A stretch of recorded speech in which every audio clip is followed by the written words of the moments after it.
দর্শক দেখুন, এটা হচ্ছে ইন্ডিয়া। আমি জিরো পয়েন্টে দাঁড়িয়ে আছি।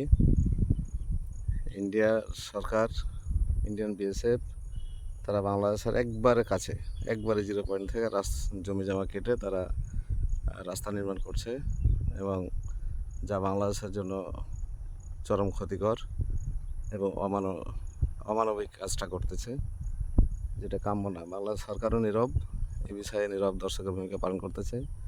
চাঁপাইনবাবগঞ্জ জেলার শিবগঞ্জ উপজেলার বিনপুর ইউনিয়ন সীমান্তে এই ঘটনাটি ঘটছে।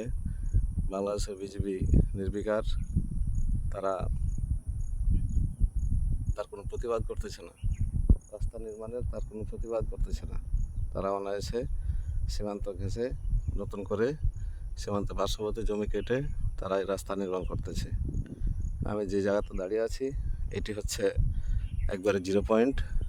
আমার যদি ডান পাশে দেখাই, এটা থেকে এই হলুদ ক্ষেত থেকে এগুলি বাংলাদেশ, এগুলি বাংলাদেশ এইটা। আর যদি এই গাছগুলি দেখায়, এখান থেকে এটা হচ্ছে ইন্ডিয়া।